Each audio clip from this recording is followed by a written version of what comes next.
আজকের খুতবায় আমার নিয়ত হলো ইনশাআল্লাহ কুরআনের ৭ম সূরার কয়েকটি আয়াতের উপর কিছু ভাবনা শেয়ার করা। সূরাটি হলো সূরাতুল আরাফ। সূরাতুল আরাফের শুরুর দিকে আল্লাহ আযজা ওয়া জাল্লা আদম আলাইহিস সালামের ঘটনা তুলে ধরেন। এই ঘটনার কিছু কিছু বিবরণ কুরআনের বেশ কয়েক জায়গায় পাওয়া যায়, সর্বমোট ৭ জায়গায়। প্রতিবার ঘটনার নতুন কিছু দিক তুলে ধরা হয়েছে। সুতরাং এটা ঘটনার পুনরাবৃত্তি নয়, বরং একই ঘটনার ভিন্ন ভিন্ন দৃষ্টিভঙ্গি। তাই সূরাতুল আরাফে ঘটনাটির নির্দিষ্ট একটি দৃষ্টিভঙ্গি বর্ণনা করা হয়েছে। এখান থেকে যে শিক্ষা আমরা লাভ করব তা একেবারে অনন্য। এই শিক্ষা বাকারায় পাবেন না, পরের দিকের সূরা সফফাত বা অন্য কোনো সূরায় পাবেন না। এটা কোরআন অধ্যয়নের মূলনীতির অংশ। হয়তো কেউ বলতে পারেন, আমি তো নবীদের ঘটনা জানি, আমি ইতিমধ্যে আদম আলাইহিস সালামের ঘটনা জানি বা মূসা আলাইহিস সালামের ঘটনা প্রভৃতি জানি। প্রকৃতপক্ষে প্রতিবার আল্লাহ যখন কোনো ঘটনা বর্ণনা করেন, তিনি আসলে আপনাকে ভিন্ন ভিন্ন কিছু পাঠ শিক্ষা দিচ্ছেন এবং পৃথক পৃথক প্রজ্ঞা শিক্ষা দিচ্ছেন। আজকে আপনাদের জন্য সে প্রজ্ঞাগুলোর একটির উপর গুরুত্ব দেব, আর তা হলো শুরু থেকে আল্লাহ কিভাবে মানবজাতির সৃষ্টি নিয়ে কথা বলেছেন। খুতবার শুরুতে আমি আয়াতটি তেলাওয়াত করেছি। আল্লাহ আযজা ওয়া জাল্লা বলেন, ক্বাদ খালাকনাকুম, আমি তোমাদেরকে সৃষ্টি করেছি, সুম্মা সাওয়ারনাকুম, অধিকন্তু আমি শুধু তোমাদের সৃষ্টি করিনি, আমি তোমাদের রূপও দান করেছি। আকাশসমূহ এবং পৃথিবী সৃষ্টি করেছেন আল্লাহ, পর্বত সৃষ্টি করেছেন আল্লাহ, সৃষ্টি করেছেন অনিন্দ্য সুন্দর ঝর্ণাধারা, আল্লাহ সৃষ্টি করেছেন সম্প্রসারিত মহাবিশ্ব, আল্লাহ সৃষ্টি করেছেন ঝিকমিক করা তুষারকণা, বরফকণা। আল্লাহর সৃষ্টি সব কিছুতেই আছে মন করা সৌন্দর্য। আল্লাহ স্বাভাবিক বর্ণনা ভঙ্গির বাহিরে গিয়ে কোনো কিছুর সৌন্দর্য বর্ণনা করেন না, শুধু এটা বলেন যে তিনি অমুক জিনিস সৃষ্টি করেছেন। কিন্তু যখন আমাদের কথা আসে, তিনি বলেন তিনি শুধু আমাদের সৃষ্টি করেননি, অধিকন্তু তিনি আমাদের রূপ দান করেছেন, আমাদেরকে তিনি শৈল্পিক নিপুণতায় তৈরি করেছেন। রূপ দান করার ব্যাপারটা হলো আরবি ভাষায় তাসভির, অর্থ হলো ছবি। আরবিতে অবশ্য এর জন্য ব্যবহৃত শব্দ হলো সূরাহ, কিন্তু তাসভির মানে শৈল্পিক সৌন্দর্য দিয়ে কোনো কিছু রূপ দান করা। এখানে যে ব্যাপারটা বোঝানো হচ্ছে, এটা করা হয়েছে এক ধরনের শৈল্পিক চেতনা থেকে, প্রয়োজন থেকে করা হয়নি। যদি প্রয়োজন থেকে কিছু তৈরি করতে হতো, বাল খালাকতাহু, কিন্তু কোনো কিছু তৈরি করার পর যদি আপনি একে সাজাতে চান, নিখুঁত করতে চান, তখন পরবর্তী পদক্ষেপ নিয়ে আপনি এর তাসভির করেন, আপনি এর সুন্দর রূপ দান করেন। আল্লাহ আযজা ওয়া জাল্লা বর্ণনা করেন, মানুষকে সুন্দর আকৃতি দান করা হয়েছে। কুরআনের অন্য স্থানে আল্লাহ এর মূল শব্দ হুসন ব্যবহার করেছেন। অতএব আল্লাহ আযজা ওয়া জাল্লা বলেন, লাকাদ খালাকনাল ইনসানা ফি আহসানি তাকওয়িম, সূরা ৩ বিখ্যাত আয়াত। অবশ্যই আমি মানুষকে সৃষ্টি করেছি সর্বোত্তম গঠনে, সুন্দরতম আকার আকৃতি দিয়ে। আল্লাহ আযজা ওয়া জাল্লা বলেন সূরা মুমিনে, খালাকাকুম ফা আহসানা সুওয়ারাকুম সাওয়ারাকুম ফা আহসানা সুওয়ারাকুম, আর তিনি তোমাদেরকে আকৃতি দিয়েছেন, অতঃপর তোমাদের আকৃতিকে সুন্দর করেছেন। তিনি এখানে পরবর্তী পদক্ষেপের কথা বলছেন, যা নিজেই সুন্দর। তিনি এর সাথে আরেক ধাপ সৌন্দর্য যোগ করলেন, কারণ আল্লাহ আযজা ওয়া জাল্লা কোরআনে বিশেষ মনোযোগ আকর্ষণ করেছেন মানুষের সৌন্দর্য এবং আকর্ষণীয়তার প্রতি। মানুষ আকর্ষণীয় এক সৃষ্টি, মানুষ আল্লাহর অনিন্দ সুন্দর এক সৃষ্টি, আর এটি মানব জাতির জন্য খুবই শক্তিশালী একটি দিক। বস্তুত আজকের বিশ্বে মানুষের সৌন্দর্যকে ঘিরে যে ইন্ডাস্ট্রি গড়ে উঠেছে, তার সবচেয়ে বেশি লাভজনক ইন্ডাস্ট্রির মাঝে অন্যতম। কসমেটিক ইন্ডাস্ট্রি থেকে শুরু করে ফ্যাশন ইন্ডাস্ট্রি, পোশাক শিল্প, ফিল্ম ইন্ডাস্ট্রি, সব কিছুতে সৌন্দর্যকে পুঁজি করে তারা ব্যবসা করে। কিসের ভিত্তিতে তারা অভিনেতা, অভিনেত্রী, মডেল ইত্যাদি নির্বাচন করে। এমনকি কিছু কিছু নোংরা শিল্পেও তারা এই ধারণাকে কাজে লাগায় যে মানুষ সহজাতভাবেই সুন্দর এবং নিজেরা অন্য মানুষের সৌন্দর্যের প্রতি আকর্ষিত। তারা এটাকে পুঁজি করে ব্যবসা করে এবং অগণিত টাকা পয়সা উপার্জন করে। অতএব এটি খুবই শক্তিশালী একটা জিনিস, যা আল্লাহ মানবজাতিকে দিয়ে অলঙ্কৃত করেছেন, নারী পুরুষ সবাইকে দিয়েছেন। এখন এটা বলার পর আমি আপনাদেরকে বলেছিলাম এই খুতবা আদম আলাইহিস সালামের ঘটনা নিয়ে। আমি মনে করি এখানে উপবিষ্ট সবাই ঘটনাটি জানেন, বা অন্তত এই ঘটনার কিছুটা বিস্তারিত বিবরণ আপনাদের সবার জানা আছে। জান্নাতে আমাদের পিতামাতাকে একমাত্র যে নির্দেশটি প্রদান করা হয়েছিল, এই গাছের নিকটেও যেও না, লা তাকরাবু হাযিহি শাজারা, তোমরা দুজনে এই গাছ থেকে দূরে থাকো। এটাই ছিল একমাত্র নির্দেশ। যদি কোরআনের টেক্সট ভালোভাবে খেয়াল না করেন, তাহলে আপনার মনে হবে শয়তানের লক্ষ্য ছিল আমাদের পিতামাতাকে ওই গাছের ফল আহার করানো, আমাদের পিতামাতাকে ওই গাছের ফল আহার করানো, এটাই ছিল তার লক্ষ্য। আল্লাহ আযজা ওয়া জাল্লা এটাকে শয়তানের লক্ষ্য হিসেবে বর্ণনা করেননি। এটা আমার আশা ছিল, আমি আশা করেছিলাম শয়তানের উদ্দেশ্য ছিল, আল্লাহ বলেছেন এই গাছের নিকটেও যেও না, আর শয়তানের লক্ষ্য হবে তাদেরকে গাছের নিকটবর্তী করা। সূরা বাকারায় আল্লাহ বলছেন, আযাল্লাহুমুশ শাইতান, শয়তান তাদের পদস্খলন ঘটালো, শয়তান তাদের উভয়ের দ্বারা সামান্য ভুল করালো। আমরা এখনো জানি না সে পদস্খলনটি আসলে কি, কিন্তু সূরাতুল আরাফে আল্লাহ শুধু আমাদের বলেননি শয়তান কি করেছে, আল্লাহ আমাদেরকে তার উদ্দেশ্যের কথাও বলেছেন। তো কেন সে তাদেরকে গাছের নিকটবর্তী করতে চেয়েছিল? গাছ থেকে নিষিদ্ধ ফল আহার করানোই কি তার লক্ষ্য ছিল, নাকি তার মাথায় আরও অন্য কোনো উদ্দেশ্য ছিল যা মানবজাতিকে ধ্বংস করে ছাড়বে? আমাদেরকে একটি ব্যাপার বুঝতে হবে। এমনকি দিন শেষে আদম আলাইহিসসালামকে একটি নির্দিষ্ট গাছ সম্পর্কে বলা হলো, এই গাছের ফল তোমার জন্য হারাম, এই গাছের ফল খাওয়া তোমার জন্য নিষিদ্ধ। তিনি এবং আমাদের মা সেই ঐতিহাসিক ভুলটি করলেন এবং আমরা সেই গাছের ফল আহার করলাম। কিন্তু ব্যাপারটি নিয়ে যদি যৌক্তিক দৃষ্টিতে চিন্তা করেন, আমরা জীবনে অসংখ্য ভুল করি। আর মানুষ এই দুনিয়াতে আসার পর মারাত্মক সব অপরাধ করে থাকে। মানুষ খুন করে, ধর্ষণ করে, লুটতরাজ চালায়, ডাকাতি করে, চুরি করে, অন্য দেশে আক্রমণ চালায়, অন্য মানুষের সম্পদ দখল করে নেয়, অন্যদের প্রাপ্য অধিকার থেকে বঞ্চিত করে।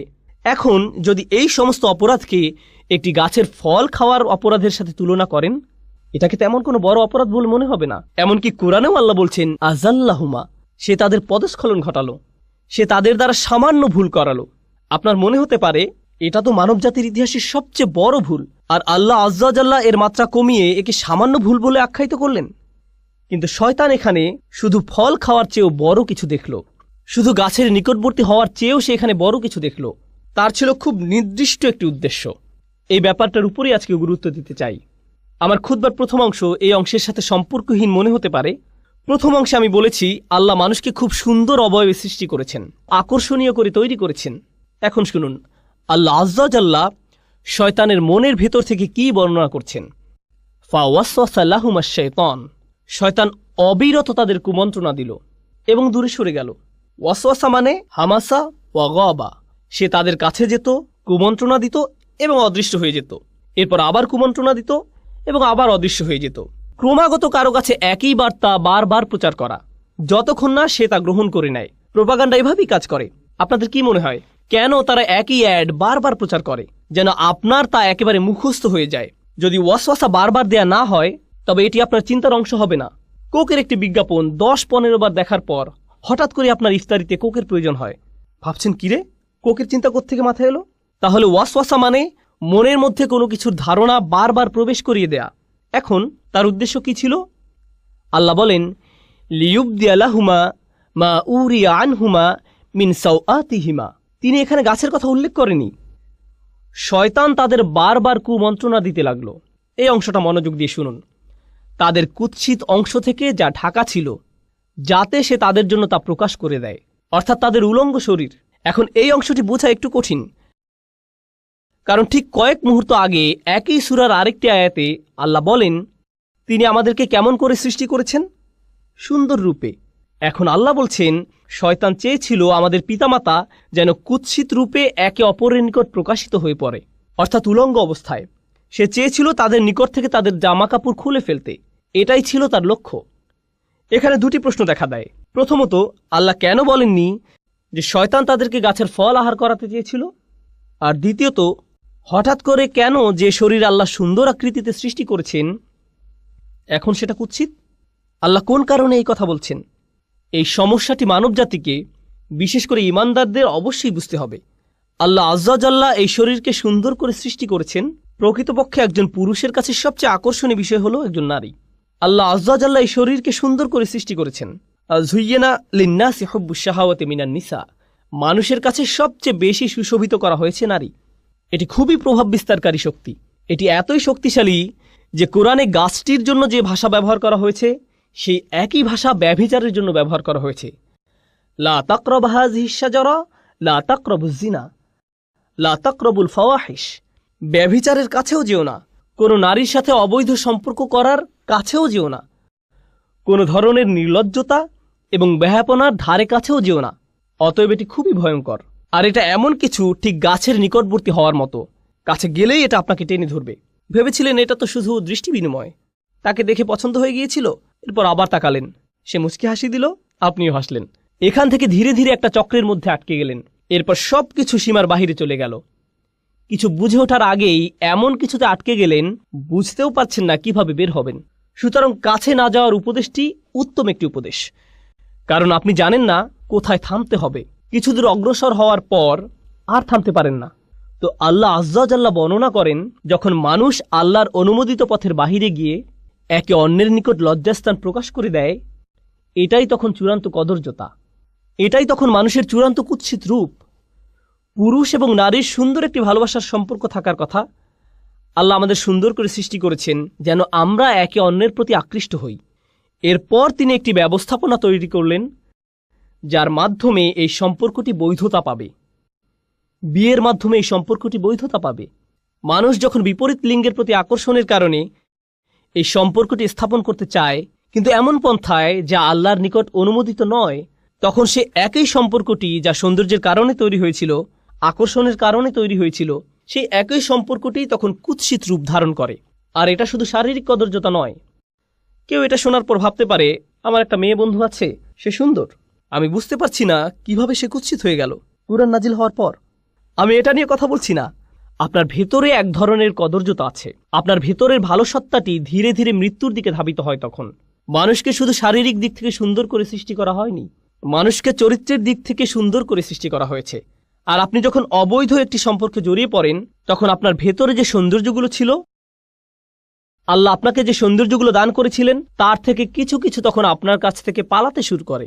আপনার ভেতর থেকে টেনে হিঁচড়ে বের করে ফেলা হয়। ফলে দেখবেন, যখন কোনো যুবক ছেলে কোনো মেয়ের সাথে অবৈধ সম্পর্কে জড়িয়ে পড়ে, বা কোনো মেয়ে কোনো ছেলের সাথে, তখন লক্ষ্য করবেন তারা দিন দিন তাদের পিতামাতার সাথে বদমেজাজি আচরণ থেকে আরও বেশি বদমেজাজি আচরণ করতে থাকে। তাহলে দেখা যাচ্ছে এই সম্পর্কটি তাদের জীবনের অন্যদিকে কদর্যতা নিয়ে এসেছে। আপনি বুঝতেও পারবেন না তার এরকম পরিবর্তনের কারণ কি। এটাই হলো সাওয়া বা কদর্যতা। প্রসঙ্গত, কুৎসিতের আরবি হলো কবাহা, এটা কাবিহ, এটা কুৎসিত। তাহলে সাওয়া অর্থ কি? আরবিতে সাওয়া মানে লাশ। লাশ দেখা মানুষের দৃষ্টিতে খুবই অস্বস্তিকর এবং কদর্য। এর দুর্গন্ধ, আকৃতি, গলে পচে যাওয়া মাংস, চামড়া, এর সর্বত্র পোকামাকড়, এর সব কিছুই আমাদের চিন্তায় খুবই অসহ্য। এই চিত্রটি আল্লাহ আজ্জা জাল্লা তুলে ধরেছেন। অন্য কথায়, আপনার শরীর জীবনী শক্তিতে পরিপূর্ণ, কিন্তু আপনার আত্মার মৃত্যু ঘটেছে। আপনার আত্মা একটি লাশে পরিণত হয়েছে। লিউবদি আলাহুমা মা উরিয়া আনহুমা মিন সাওআতিহিমা। শয়তান তাদের লজ্জাস্থান প্রকাশ করে দিতে চেয়েছিল, কুৎসিত অবস্থা। সে তাদের ভালো দিক দূর করে দিতে চেয়েছিল। প্রসঙ্গত, এই সম্পর্কে আরেকটি ব্যাপার উপলব্ধি করা গুরুত্বপূর্ণ। আল্লাহ আজ্জা জাল্লা মানব জাতিকে ফেরেশতাদের চেয়েও উত্তম মর্যাদা দিয়েছেন। ইবলিসের চেয়েও তিনি মানুষকে উত্তম মর্যাদা দিয়েছেন। আর শুধু একটি জিনিসের কারণে মানুষ এই উত্তম মর্যাদা লাভ করেছে। অনাফাখতু ফীহি মির রূহি ফাকাউ লাহু সাজিদিন। আল্লাহ যখন মানুষের ভেতরে রূহ ফুঁকে দিলেন, শরীরকে সুন্দর করে সৃষ্টি করা হয়েছে, কিন্তু যে রূহ আল্লাহ মানুষের ভেতরে ফুঁকে দিয়েছেন, যে আত্মা আল্লাহ আপনার ভেতরে ফুঁকে দিয়েছেন, যে ভালো গুণগুলো তিনি আপনাকে দিয়েছেন, সেটাই আপনাকে বেশি সৌন্দর্যমণ্ডিত করেছে আল্লাহর যে কোনো সৃষ্টির চেয়ে। সেটাই আপনাকে অন্যদের থেকে পৃথক করেছে। শয়তান এটা জানে, আর তাই সে মানুষের শারীরিক সৌন্দর্যকে কাজে লাগিয়ে তাদের আত্মিক সৌন্দর্যকে কুৎসিত করতে চাইবে। এটাই তার লক্ষ্য।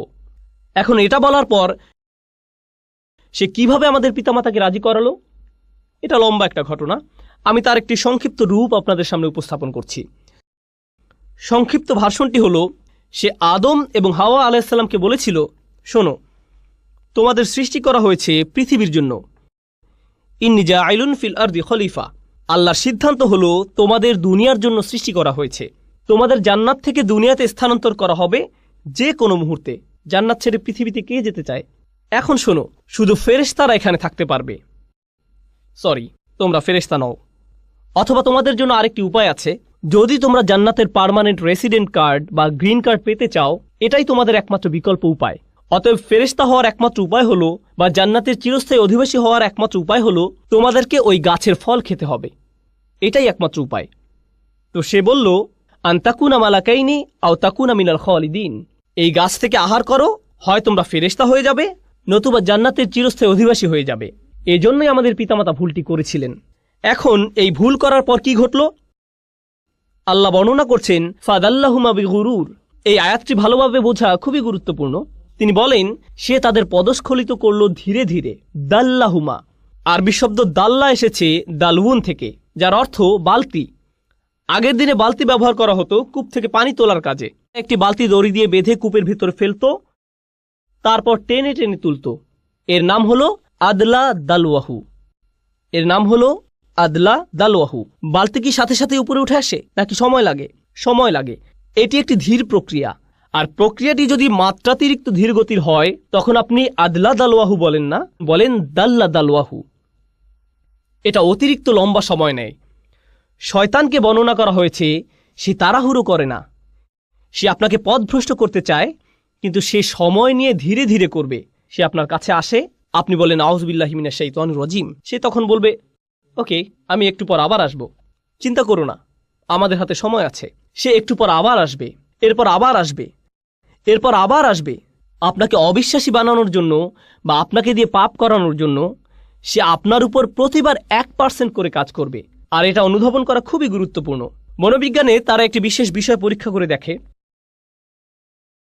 এর নাম হলো স্লো বয়েল, ধীর গতির সিদ্ধ। তারা একটি ব্যাঙকে নিয়ে ফুটানো পানিতে ছেড়ে দেয়, এটি তখন সাথে সাথে লাফ দিয়ে বের হয়ে যায়। এরপর ব্যাঙটাকে নিয়ে স্বাভাবিক পানির একটি পাত্রে ছেড়ে দেয়, আর তারা পাত্রটির নিচে ধীরে ধীরে তাপ দিতে থাকে। এক সময় তাপমাত্রা তীব্র আকার ধারণ করে, কিন্তু ব্যাঙটা কখনোই লাফ দিয়ে বের হয় না, সেখানেই তার মৃত্যু ঘটে। সে এমনকি বুঝতেও পারে না যে তার তাপমাত্রা ধীরে ধীরে বৃদ্ধি পাচ্ছে। শয়তান আপনাকে দিয়ে হারাম কাজ তাৎক্ষণিক করাতে চায় না, কারণ আপনি বুঝতে পারেন এটা একটা ভুল। আপনি আল্লাহর আশ্রয় প্রার্থনা করেন, তো সে আপনার কাছে আসবে নির্দোষ সব বিষয় নিয়ে। আপনি তখন ভাববেন এতে আর কি সমস্যা, মানুষ এটাকে শুধু শুধু খারাপ মনে করে, কিন্তু আপনি বুঝতেও পারবেন না। এরপর সে আপনার কাছে এসে সামান্য একটু পদস্খলন ঘটাবে, আপনার আশেপাশের সবাই বলবে এটা করো না। আপনি তখন মুখ ঘুরিয়ে বলবেন এটা কি হারাম? আমি এমন কি করেছি? আমি কি কাউকে খুন করেছি? কি ভুল করেছি আমি? শয়তান ঠিক এই কাজটাই করে। দাল্লাহুমা বিগুরুর। সে আমাদের পিতামাতার সাথেও সব ধরনের প্রতারণার মাধ্যমে এই পদ্ধতি অবলম্বন করেছিল। ব্যাপারটা ইন্টারেস্টিং যে আরবিতে গুরুর মানে প্রতারণা, আবার এর দ্বারা অহংকার বোঝায়। সে মানুষের অহমিকা জাগিয়ে দেয়। মানুষ যখন ছোটখাটো ভুল করে আর কেউ সে ভুল ধরিয়ে দিলে বা স্মরণ করিয়ে দিলে, এটা স্বামী হোক বা স্ত্রী হোক, বাবা হোক বা মা হোক, কেউ ভুল ধরিয়ে দিলে সাথে সাথে সে মাগরুর হয়ে ওঠে, সাথে সাথে রাগান্বিত হয়ে ওঠে। না, কি বলছো তুমি?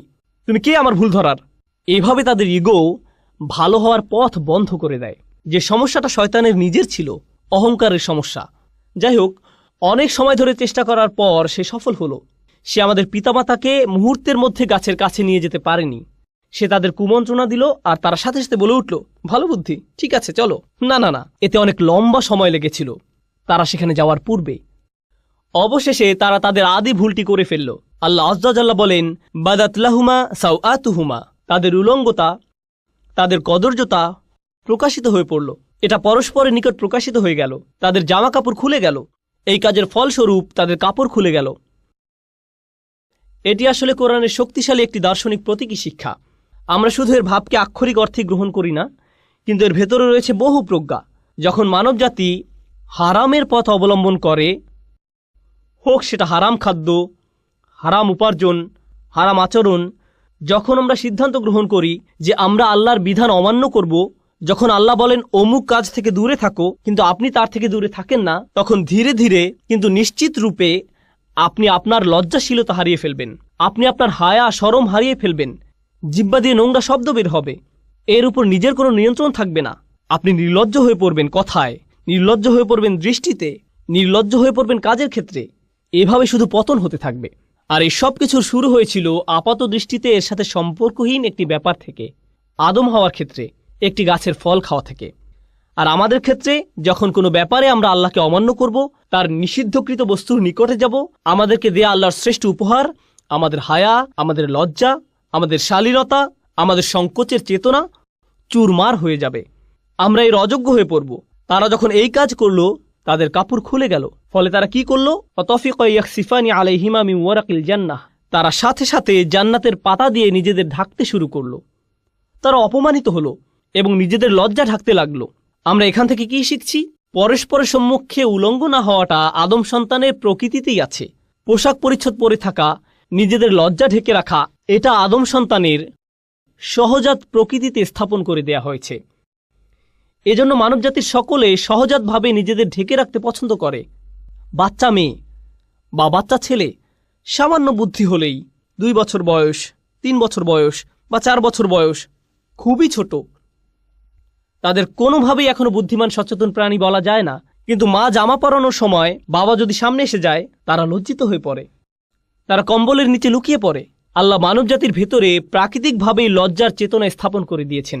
কিন্তু তখন কি হয়, যখন শয়তান কুমন্ত্রণার পর কুমন্ত্রণা দিতে থাকে, সে কুৎসিত সবকিছুকে মানুষের নিকট সুন্দর হিসেবে উপস্থাপন করে। ওয়াযায়্যানা লাহুমুশ শাইতানু আমালাহুম, শয়তান তাদের কাজগুলোকে তাদের নিকট সুন্দর হিসেবে উপস্থাপন করে। ঈমান থাকলে, বিশ্বাস থাকলে আল্লাহ যাকে কুৎসিত বলেছেন আমরাও তাকে কুৎসিত মনে করি, আল্লাহ যাকে সুন্দর বলেছেন আমরাও তাকে সুন্দর মনে করি। কিন্তু যদি শয়তানকে আপনার অন্তরে প্রবেশ করতে দেন, যে জিনিসগুলো কুৎসিত মনে হওয়ার কথা ছিল তাই আপনার কাছে সুন্দর মনে হওয়া শুরু করবে। এরপর সমাজের অবস্থা এমন পর্যায়ে এসে উপনীত হয়, আপনি যত কম জামাকাপড় পরবেন, আপনার জামাকাপড় যত খোলামেলা হবে। রাসূল যেমন বলেছেন, কাসিয়াত আরিয়াত সাল্লাল্লাহু আলাইহি সাল্লাম, একসময় মহিলারা এমনভাবে জামাকাপড় পরবে যদিও তাদের শরীরে কাপড় থাকবে কিন্তু দেখতে মনে হবে উলঙ্গ। জামাকাপড় এমন টাইট হবে মনে হবে যেন শরীরের উপর রং করা হয়েছে, কোনো কিছু সে পরিধান করেনি। অবস্থা এমনই হবে এক সময়, আর এটাই মানবজাতির কাছে সুন্দর মনে হবে। কিন্তু পক্ষান্তরে প্রসঙ্গত এটা শয়তানের ফাঁদ। মানবজাতির চূড়ান্ত ব্যর্থতা হবে তখন যখন নির্লজ্জতাকে সুন্দর মনে হবে, উদযাপন করা হবে। প্রসঙ্গত তারা কি করে, এখানে উপস্থিত অনেক যুবক ছেলের জন্য সিয়াম পালন করা অনেক কঠিন মনে হয়, কারণ সে নিজে নিজে প্রতিজ্ঞা করেছে রমজানে সে কোনো মুভি দেখবে না। ওরা আপনাকে মুভি দেখার জন্য কিভাবে প্ররোচিত করে, ওরা ট্রেইলার বানায়। আর এই ট্রেইলারগুলোতে কি দেখানো হয়, হয়তো এটি কোনো অ্যাকশন মুভি ট্রেইলার, বিস্ফোরণ হচ্ছে, একটি গাড়ি আরেকটি ধাওয়া করছে, ফাইট হচ্ছে, ঠিক মাঝখানে কোথাও তারা উলঙ্গ একটি দৃশ্য যোগ করে দিবে কয়েক সেকেন্ডের জন্য। মুভির গল্পের সাথে এর কোনো সম্পর্ক নেই। তারা এটা দিয়ে লোভ দেখায় যেন আপনি বলে ওঠেন, ওহ আমাকে এখন এটা দেখতে হবে। তারা এভাবে আপনাকে আটকে ফেলে। তারা বেহায়াপনাকে উদযাপন করে। তারা এমন জিনিস উদযাপন করে যা মানবজাতির দৃষ্টির আড়ালে লুকিয়ে থাকার কথা ছিল। এরপর আছে অন্য প্রান্তের কিছু লোক, আমাদের সব সময় শালীন থাকতে হবে, আমাদের লজ্জা থাকতে হবে, আমাদেরকে নিজেদের হায়া শরমের সংরক্ষণ করতে হবে। আস্তাগফিরুল্লাহ। এখন আপনি সারা জীবন ধরে সব সময় চোখ নিচু করে রাখেন, জীবনে মাটি আর ঘাস ছাড়া কোনো কিছু আপনার চোখে পড়েনি। যে মেয়েকে বিয়ে করবেন এমনকি তার দিকেও চোখ তুলে তাকান না। এমনকি বিয়ে হওয়ার পরেও কিছু কিছু মুসলিম সংস্কৃতিতে আমরা এতই ধার্মিক যে আমরা কোরআনের চেয়েও বেশি ধার্মিক, আমরা রাসূল সাল্লাল্লাহু আলাইহি সাল্লামের সুন্নাহ থেকেও বেশি ধার্মিক। স্ত্রী সবসময় জিলবাব হিজাব পরে থাকে, এমনকি ঘরের ভেতরেও সে এমনকি তার স্বামীর জন্যও সাজে না, এমনকি তার স্বামীর জন্যও সুন্দর পোশাক পরে না। সে কখনো তার স্বামীকে নিজের দিকে আকৃষ্ট করার চেষ্টা করে না। যদি জিজ্ঞেস করেন কেন এমনটা করো না, সে বলবে আস্তাগফিরুল্লাহ আস্তাগফিরুল্লাহ। এটা আস্তাগফিরুল্লাহ নয়, তুমি যে স্বামীর কাছেও নিজেকে ঢেকে রাখো এটাই আস্তাগফিরুল্লাহ। কারণ নারী পুরুষের সম্পর্ক যদি সৌন্দর্যমণ্ডিত না হয়, হালাল সীমার ভেতরে সম্পর্ক যদি হালালের ভেতরে সুন্দর না হয়, তখন শয়তান পুরুষ মানুষটির অন্তরে কুমন্ত্রণা দেওয়ার সুযোগ পেয়ে যায়। সে বলবে তুমি যা চাচ্ছ তা বিয়ের সীমার বাহিরে পাবে। বুঝতে পারছেন?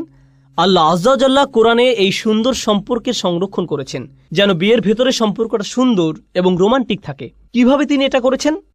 আল্লাহ আযজা ওয়া জাল্লা একই সূরায় বলেন, তিনি বর্ণনা করেন, ইয়া বানি আদমা খুযু যিনাতাকুম ইনদা কুল্লি মসজিদ, হে বনি আদম তোমরা প্রত্যেক নামাজের সময় সাজসজ্জা পরিধান করে নাও। পরবর্তী আয়াতে তিনি বলেন, কুল মান হাররামা যিনাতাল্লাহ, বলো কে হারাম করেছে আল্লাহর সৌন্দর্য উপকরণ। এখান থেকে আমরা শিখতে পারি আল্লাহ এই সৌন্দর্য সবসময় ঢেকে রাখার কথা বলছেন না। আল্লাহ বলছেন এই সৌন্দর্য প্রদর্শন করার জন্য উপযুক্ত জায়গা আছে, এর জন্য উপযুক্ত পরিবেশ রয়েছে। তিনি আপনার এই সৌন্দর্যকে অস্বীকার করছেন না, তিনি এটা তৈরি করেছেন যেন আপনি এর প্রতি আকৃষ্ট হন, কিন্তু উপযুক্ত মাধ্যমে এটা পেতে হবে। এজন্যই তিনি এই সৌন্দর্য সৃষ্টি করেছেন। তাই তিনি বলছেন, ইউওয়ারি সাওআতিকুম ওয়ারিশান কদ আনজালনা আলাইকুম লিবাসান ইউওয়ারি সাওআতিকুম ওয়ারিশান। সুবহানাল্লাহ। আমি তোমাদের জন্য পোশাক অবতীর্ণ করেছি, আমি পোশাক নাজিল করেছি। আল্লাহ এই আয়াতে বলছেন পোশাকও কোরআনের মতো, ওহির মতো আল্লাহর নাজিলকৃত একটি উপহার। যেভাবে আমরা কোরআনকে সাজাই সেভাবে আমাদের সুন্দর পোশাক পরিধান করার কথা, শালীন কিন্তু সুন্দর পোশাক, যেন এটি আমাদের কদর্যতাকে ঢেকে রাখে। এরপর তিনি বলছেন ওয়ারিশান, পোশাক দিয়েছি তোমাদের শোভা বর্ধনের জন্য। প্রসঙ্গত আরবিতে রিশা এর শাব্দিক অর্থ হল পাখির পালক। পাখির পালক। ক্বাবলা রামি ইউরাশুস সাহাম, তীর নিক্ষেপ করার আগে তীরের মধ্যে পালক লাগিয়ে নাও। তো পালকের ব্যাপারটা হলো আগের দিনে মেয়েরা তাদের জামায় পালক লাগিয়ে সাজত।